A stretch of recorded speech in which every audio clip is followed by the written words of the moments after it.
wabarakatuh. Apa kabar semuanya? Semoga sehat lalu dan tetap semangat dalam belajar. Walaupun mungkin banyak kendala karena kita harus belajar secara online. Oke, sebelum memasuki pembelajaran, kita terlebih dahulu membaca doa. Berdoa dimulai. Berdoa selesai. Selanjutnya jangan lupa absen. Sudah Ibu sediakan kolom absen di GCR dan di situ kelihatan ya mana yang terlambat, mana yang tepat waktu. Nah, kalau yang terlambat otomatis Ibu akan alpa. Nah, pada pagi hari ini kita akan belajar tentang metabolisme. Pasti kalian sering dengar kata-kata metabolisme, apalagi kalian sudah kelas 12. Pasti sangat sering mendengar kata-kata itu. Nah, jadi hari ini kita akan mengupas tuntas secara detail tentang metabolisme. Faktor-faktor yang mempengaruhi, apa saja prosesnya. Nah, di sini juga kita akan belajar tentang reaksi kimia di dalam tubuh. Nah, sebelum kita memulai pembelajaran tentang metabolisme, Ibu akan menyampaikan tujuan pembelajaran pada pagi hari ini terlebih dahulu. Tujuan pembelajaran yang pertama yaitu kita mampu mendeskripsikan pengertian metabolisme.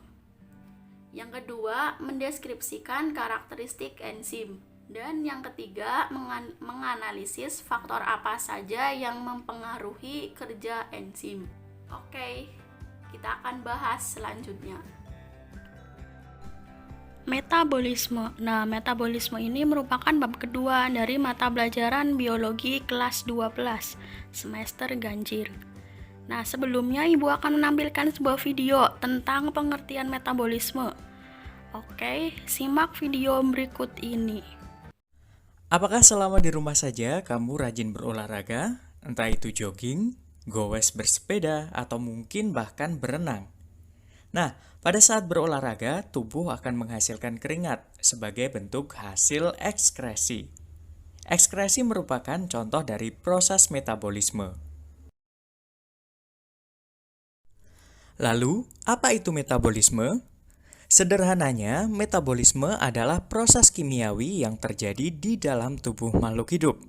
Untuk apa proses kimia tersebut terjadi? Nah, metabolisme berfungsi untuk mendapatkan energi atau bahkan mengeluarkan racun dari tubuh.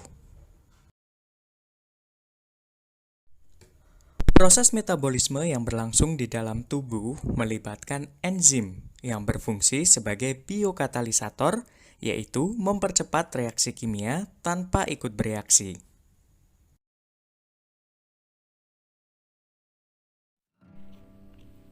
Setelah menyimak video tadi, insya Allah paham ya pengertian dari metabolisme. Jadi Ibu tegaskan lagi bahwa metabolisme merupakan semua reaksi kimia yang terjadi di dalam tubuh makhluk hidup. Jadi dalam tubuh makhluk hidup itu ada banyak sekali reaksi-reaksi kimia yang terjadi di dalam sel. Jadi ada proses zat-zat makanan, perombakan, sampai dengan penyusunan. Nah, metabolisme itu dibagi menjadi dua. Yang pertama katabolisme dan yang kedua anabolisme. Pertama yaitu katabolisme atau pemecahan. Nah, katabolisme ini reaksi pemecahan yang tadinya zat-zatnya kompleks dipecah menjadi lebih sederhana lagi. Contohnya ada respirasi aerob. Nah, contoh respirasi aerob itu ya pernafasan. Coba lihat kalau kita bernafas, kita mengambil oksigen. Nah, oksigen itu buat apa sih? Nah, oksigen itu adalah bahan yang kita butuhkan untuk memecah glukosa. Glukosa didapat dari mana ya? Nah, glukosa ini didapat dari sistem pencernaan yang sudah mencerna karbohidrat menjadi glukosa. Nah, glukosanya kemudian diserap oleh usus halus dan dibawa oleh darah ke seluruh tubuh ke sel-sel. Nanti di sel akan terjadi pemecahan glukosa dengan bantuan oksigen. Nah, nanti ini yang akan kita bahas bersama-sama. Jenis katabolisme kedua yaitu ada respirasi anaerob. Tidak menggunakan oksigen atau nama lainnya adalah fermentasi. Nah, nanti yang akan kita bahas adalah fermentasi alkohol dan asam laktat. Nah, di situ ada anabolisme atau pembentukan. Kalau reaksi pembentukan biasanya dilakukan oleh tumbuhan atau bakteri-bakteri. Proses sintesis atau asimilasi berarti pembentukan. Zat-zat yang tadinya sederhana disintesis menjadi lebih kompleks pada tumbuhan. Contohnya fotosintesis.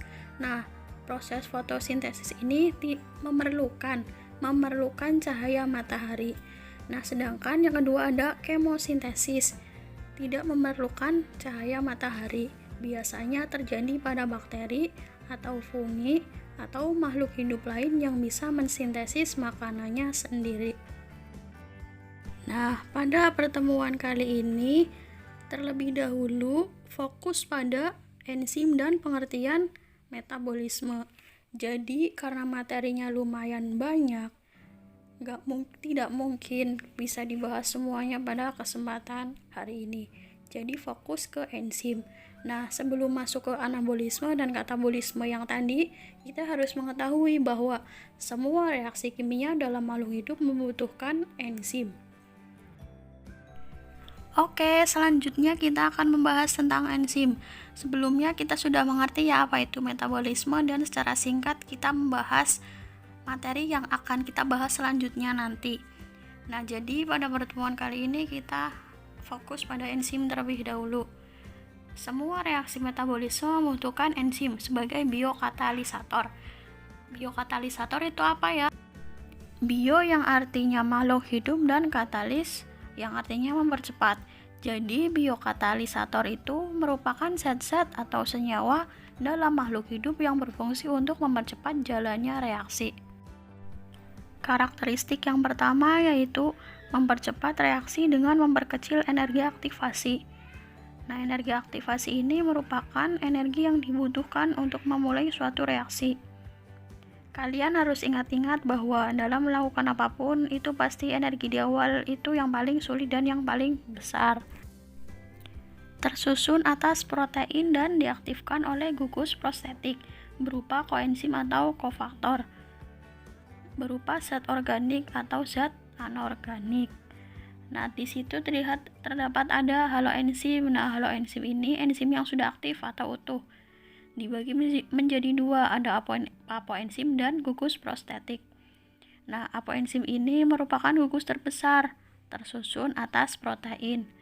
Tetapi kalau cuman apoenzim saja tidak aktif, jadi perlu adanya gugus prostetik. Nah, gugus prostetik ini dibagi menjadi dua, yaitu koenzim dan kofaktor. Penjelasannya bahwa ketika apoenzim berikatan dengan gugus prostetik, barulah menjadi pepsin yang aktif. Walaupun protein ini merupakan zat terbesar dalam enzim, tetapi dia tidak akan aktif jika tidak berikatan dengan gugus prostetik. Nah, gugus prostetik ada dua, yaitu tadi yang sudah disebutkan ada koenzim dan kofaktor. Koenzim ini biasanya adalah zat organik, contohnya vitamin. Nah, kalau kofaktor adalah zat-zat anorganik, contohnya ada mineral, logam mineral seperti Ca, Mg, Fe, dan lain-lain.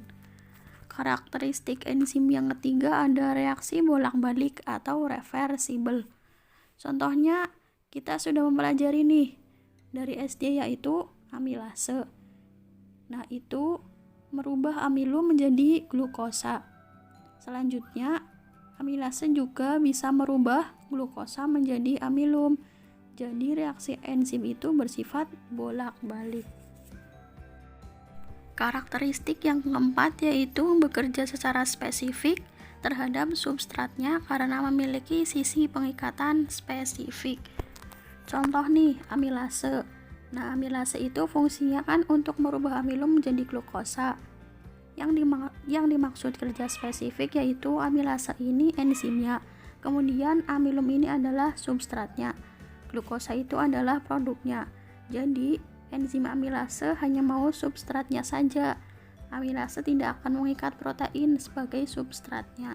Karena ya protein sudah punya enzim sendiri yaitu namanya protease. Seperti yang sudah disebutkan sebelumnya, enzim bekerja secara spesifik pada substrat tertentu saja. Hal tersebut disebabkan adanya sisi aktif enzim yang spesifik dan akan dapat bereaksi. Enzim dan substrat harus komplementer. Cara kerja enzim bisa dijelaskan dalam dua teori. Teori yang pertama ada teori gembok dan anak kunci. Nah, enzim dan substrat bergabung seperti gembok dan anak kunci. Hanya anak kunci tertentu yang cocok dengan gembok. Begitu pula dengan enzim dan substrat. Yang kedua, teori kecocokan induksi. Dalam teori ini, sisi aktif enzim bersifat fleksibel sehingga dapat mengikuti bentuk sisi aktif pada substrat. Materi selanjutnya yaitu faktor-faktor yang mempengaruhi kerja enzim. Yang pertama ada suhu. Setiap enzim membutuhkan kondisi lingkungan yang optimal untuk menjalankan fungsinya. Kondisi lingkungan ini terdiri atas pengaturan suhu dan pengaturan pH. Saat terjadi peningkatan suhu, maka akan terjadi peningkatan kecepatan reaksi. Molekul bergerak lebih cepat dikarenakan kenaikan suhu, sehingga akan banyak berinteraksi. Nah, penurunan suhu tentunya akan berakibat sebaliknya. Ketika suhu mencapai serta melampaui batas tertentu, maka akan terjadi denaturasi. Nah, denaturasi ini merupakan perubahan permanen yang menonaktifkan enzim. Selanjutnya ada pH. Nah, pH atau tingkat keasaman lingkungan juga mempengaruhi. Apabila pH lingkungan terlalu asam atau basa dapat menyebabkan denaturasi enzim. Umumnya pH optimum enzim adalah dalam pH netral pH 7. Hal menarik dari enzim pencernaan adalah bekerja optimum pada pH 2 atau di kondisi asam. Faktor yang ketiga ada konsentrasi enzim dan substrat. Jadi semakin banyak enzim dan substratnya, maka semakin cepat reaksi yang berjalan. Tetapi ada yang namanya titik jenuh. Ketika konsentrasi enzim dan substrat sudah sampai di titik jenuh, maka justru reaksinya akan melambat. Nah, jadi gini, ada batas maksimum di mana enzim bersama substrat itu segitu aja, tidak boleh lebih dari segitu. Maksudnya di sini tidak boleh melebihi titik jenuh, karena kalau melebihi titik jenuh maka reaksinya akan melambat perlahan-lahan. Faktor yang terakhir yaitu faktor inhibitor. Nah, merupakan zat-zat tertentu yang dapat menghambat kerja enzim. Contohnya ada asam, malonat, pestisida, dan sianida. Nah, inhibitor ini dibagi menjadi dua, yaitu inhibitor kompetitif dan inhibitor non-kompetitif. Yang pertama ada inhibitor kompetitif. Nah, inhibitor kompetitif mengacu pada penyumbatan aksi enzim pada substratnya dengan mengganti substrat dengan senyawa serupa tetapi tidak aktif yang dapat bergabung dengan situs aktif enzim tetapi tidak ditindaklanjuti atau dipecah oleh enzim. Yang kedua ada inhibitor non-kompetitif. Nah, inhibitor ini mengacu pada inhibitor enzim di mana senyawa penghambat tidak bersaing dengan substrat alami untuk situs aktif pada enzim, tetapi menghambat reaksi dengan menggabungkan dengan kompleks enzim substrat setelah membentuk kompleks. Oke, dicukupkan terlebih dahulu. Ada tugas mandiri yang harus kalian kerjakan, yaitu sebutkan salah satu reaksi kimia di dalam tubuh dan jelaskan proses dan disertai enzim apa saja yang berpengaruh di dalam proses tersebut. Kalau ada yang kurang jelas bisa disampaikan lewat WA group ya, agar kita bisa dibahas bersama-sama. Terima kasih, selalu semangat, selalu terapkan prokesnya dimanapun kalian berada, harus menjaga kesehatan. Terima kasih. Wassalamualaikum warahmatullahi wabarakatuh.